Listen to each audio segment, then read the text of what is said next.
हम में से बहुत सारे भाई ये बात पे कंफ्यूज हो जाते हैं, और बड़े मैं नौजवानों को इस ज़माने में देखता भी हूँ कि वो झगड़ पड़ते हैं कि भाई नियत ज़रूरी है, नियत गैर ज़रूरी है। नियत गैर ज़रूरी हो ही नहीं सकती, नियत लाजिम है, लाजिम है, लाजिम है। नियत के बगैर कुछ नहीं हो सकता। मगर नियत कहते किसको है ये समझना ज़रूरी है। नियत अल्फाज को नहीं कहते हैं। जैसे हम नमाज के लिए खड़े होते हैं मस्जिद के अंदर तो कहते हैं नियत करता हूँ मैं 2 रकात नमाज फ़जर वास्ते अल्लाह के, मुँह मेरा क़िबले की तरफ, पीछे इस इमाम के, अल्लाह अकबर। ये अल्फाज जो कह रहे हैं, या अरबी में नवैतु अन उसल्ली सलातल फ़जर रकातैन, ये जो अरबी में अल्फाज कह रहे हैं या उर्दू में अल्फाज कह रहे हैं, इसको कहेंगे नियत के अल्फाज, नियत के जुमले, नियत के सेंटेंसेस। ये नियत का सेंटेंस है, ये नियत का जुमला है।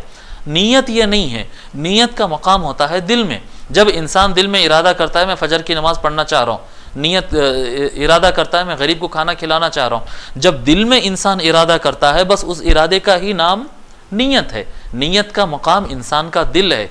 उसके साथ अगर अल्फाज से कोई कह देता है तो इसको मुस्तहब बताया गया है ताकि इंसान का इरादा मजबूत हो और जो वो सोच रहा है वो उस पर मजबूती के साथ जम जाए। बाज़ लोग कहते हैं कि नहीं ये बिदआ है, गलत है। नहीं, बिदआ गलत इस तरह से नहीं है।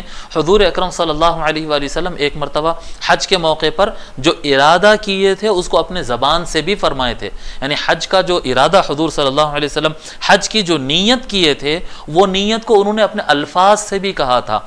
तो अगर कोई अपनी नीयत को अल्फाज में अगर कन्वर्ट करके बोलता भी है दिल के इरादे के साथ, अगर कोई बोलता है तो वो बिल्कुल जायज़ है, जायज़ है और बोलना मुस्तहब है और उसका मुख्तसर सा उसका सवाब भी मिलता है, लेकिन लाजिम और कंपलसरी नहीं है। अगर दिल दिमाग हाजिर है, जिस काम को करने जा रहा है वो समझकर अगर कर रहा है, होना बोलकर चाहकर कर रहा है, तो उसकी नीयत हो गई, अलग से उसको अल्फाज की ज़रूरत नहीं होती है। अल्फाज कह देने से इजाफा सवाब मिल जाता है। अब नीयत कैसे किया जाए?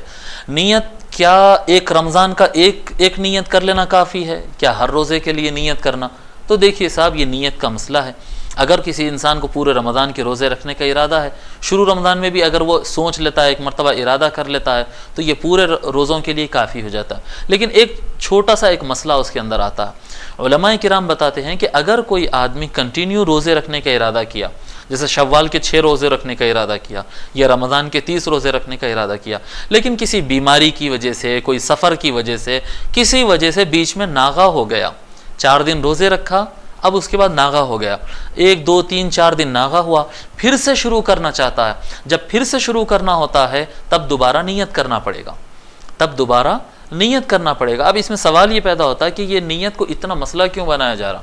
ये नीयत का मसला बनता है, उसकी वजह क्या है? कि कई मरतबा ऐसा भी हो सकता है, नहीं होना चाहिए, ऐसा भी हो सकता है कि बंदा रात को सो जाए, रात को बंदा सो जाए और उसको सहरी का वक्त ना मिले और सीधा फजर में उठ गया, यानी रोज़े का वक्त स्टार्ट होने के बाद उठा। अगर उसकी नीयत नहीं है तो फ़र्ज काम शुरू कैसा हो सकता? नफल नमाज बग़ैर नीयत के अगर स्टार्ट कर ले तो भी नफल नमाज हो जाती है, लेकिन बग़ैर नीयत के फ़र्ज नमाज नहीं होती। तो उसी तरह से फ़र्ज रोज़ा भी नहीं होता है अगर कोई आदमी की नीयत ही नहीं है। जैसा कि मैं आम दिनों में हूँ और आम दिनों में मैं सुबह में देर से उठा और काफ़ी दिन निकल गया और मैं कुछ खाया नहीं, अब मैं नीयत कर लेता हूँ कि भाई मैं पूरा इफ्तार तक मैं खाना नहीं खाऊंगा और मैं मगरिब के बाद ही खाऊंगा, और मैं रोज़े की नीयत कर लिया, तो नफिल रोज़ा इस तरह से रख ले सकते हैं, सवाब भी मिल जाता है। लेकिन फ़र्द रोज़ा ऐसा नहीं रख सकते। फ़र्द रोज़े के लिए रोज़ा स्टार्ट होने से पहले, रोज़े का वक्त शुरू होने से पहले, इसी तरह नमाज का वक्त शुरू होने से पहले, नमाज के तकबीर तहरीम यानी अल्लाह अकबर कहने से पहले नीयत का हाजिर होना कंपलसरी है, लाजिम है, लाजिम है, इसमें कोई गुंजाइश नहीं होती है। तो इसके लिए बताते हैं कि 30 रमज़ान के 30 दिनों के नियत एक साथ कर ले सकते हैं, लेकिन अगर बीच में नागा अगर हो जाए तो दोबारा जब शुरू करते हैं वहाँ पर फिर दिल में इस नियत को हाजिर करना होता है कि मैं यहाँ से ये रोज़ों को कंटिन्यू कर रहा हूँ।